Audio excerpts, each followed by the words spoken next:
خواتین کے لیے کام کرنے والی سماجی NGO وائس کے زیر اہتمام خواتین پر تشدد کے خاتمے کے خلاف لاہور پریس کلب میں ایک سیمینار کا انعقاد بشریٰ خالق نے کیا، جس میں امبرین فاطمہ، روبینہ شاہین، بشریٰ ماہنور، آمنہ افضل، فاخرہ ارشاد کے علاوہ خواتین کی بڑی تعداد نے شرکت کی۔ اس موقع پر خواتین نے سٹی ون نیوز سے گفتگو کرتے ہوئے کہا کہ سے نکلنے کی اپنی مرضی کی کھانا کھانے کے بھی اکثر اوقات یہاں تک بھی ہے کہ وہ چیزوں کی آزادی نہیں ہے، تو ہمارا یہی مطالبہ ہے کہ جس طرح ہم صنفی بنیاد پہ جو تفریق کرتے ہیں، یہ تک کر دیتے ہیں کہ خواتین گھروں میں رہیں اور گھروں کے کام کریں اور مرد جو ہیں وہ باہر کے کام کریں گے، تو ہم اس وقت تک ترقی نہیں کر سکتے۔ بیسیکلی ترقی کے لیے ضروری ہے کہ ہم تمام دماغ، جتنے بھی دماغ ہیں، خواتین ہیں ان میں بھی ذہن ہے، مردوں میں بھی ہے، تو ہم ان تمام دماغوں کو یوٹیلائز لائیں تاکہ ہم ایک بہتر معاشرہ تعمیر کر سکیں۔ جی، میرا نام ذکیہ علی ہے اور میں UC 236 سے لیڈی کونسلر، جنرل کونسلر ہوں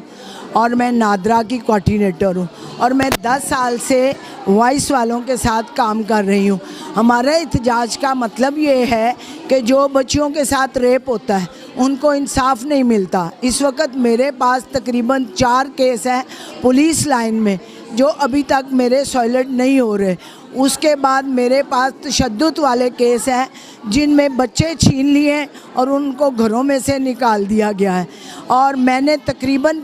4,500 عورتوں کے ان کے ID کارڈ بنوائے ہیں جن کی ڈیورس ہو چکی ہے اور ان کے بچوں کا کوئی والی وارث نہیں ہے، اور جن کی ڈیورس کیس چل رہے ہیں، اور بے گناہ بچیاں ہیں جن کا کوئی قصور نہیں ہے، ان کو 1-1 2-2 بچے۔ اگر کسی بچی کے ساتھ ریپ ہو جاتا ہے تو اگر ہمیں NGO والوں کو پتہ چلتا ہے، ہم ان کے گھروں میں جاتے ہیں تو ماں باپ اس بات سے چپ ہو جاتے ہیں، ہماری بیٹی کے ساتھ کل کو شادی کون کرے گا،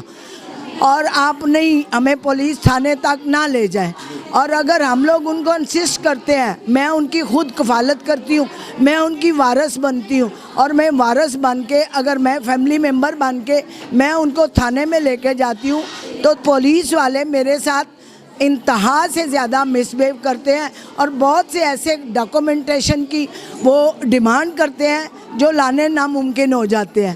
اس کے بعد میرے پاس جو لڑکیوں کے ڈیورس کیس ہیں ان میں بھی ایسے ہیں۔ اس میں نادرا ہمیں بہت ڈسٹرب کرتی ہے کہ جی ڈیورس سرٹیفکیٹ پیپر ہونا چاہیے، اور اس کے خاوند کا جو ڈیورس پیپر ہے وہ ہونا چاہیے۔ اس میں بھی نادرا کی وجہ سے ID کارڈ نہیں بن سکتے، بچوں کے بے فارم نہیں بن سکتے، بچوں کی تعلیم کا حرج ہوتا ہے۔ تو ہمیں وائس والوں نے، وائس کی پریزیڈنٹ ہیں بشریٰ خالق، ہمیں انہوں نے یہی سکھایا ہے کہ عورتوں کے ساتھ جو وائلنس ہوتا ہے یا عورتوں کے ساتھ جو زیادتی ہوتی ہے یا عورتوں کے ساتھ جو مثلاً مس بیہیو ہوتا ہے، ہم اس چیز کی آزادی مانگتے ہیں۔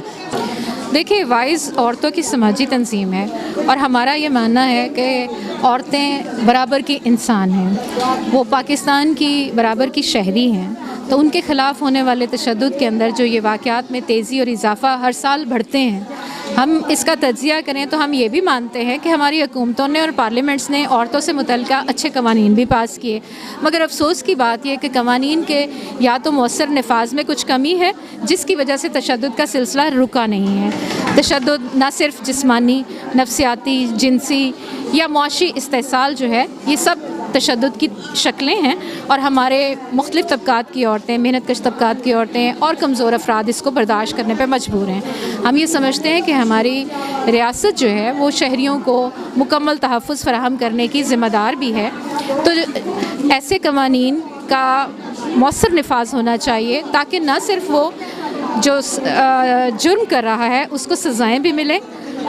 وکٹمز کو انصاف ملے، اور ساتھ ساتھ سوسائٹی کی ذہن سازی بھی ہو، کیونکہ جب تک مائنڈ سیٹ چینج نہیں ہوگا ہم سماج کے اندر ایک پرامن فضا تشکیل نہیں دے پائیں گے۔ یہی وجہ ہے کہ قوانین بنتے جائیں گے، ادارے بنتے جائیں گے، لیکن تشدد بھی ہوتا رہے گا۔ تو ہم یہ سمجھتے ہیں آج کے دن پر ہمارا یہی مطالبہ ہے۔ آپ نے دیکھا آج سیمینار میں، ریلی میں خواتین نے پرزور طریقے سے، پرجوش طریقے سے اپنے حقوق کے تحفظ کی بات رکھی ہے، اور ہم یہ سمجھتے ہیں کہ عورتیں جس بھی تحریک کا فرنٹ پہ ہوں گی وہ تحریکیں بھی کامیاب ہوتی ہیں، اور ہم اس وقت تک اپنی جد و جہد جاری رکھیں گے جب تک اس معاشرے کے اندر عورتوں کی سماجی حیثیت، سیاسی، قانونی حیثیت کو تسلیم نہیں کر لیا جاتا، اور ان کے خلاف تشدد کا مکمل خاتمہ ہی ہمارا آج کا مطالبہ ہے۔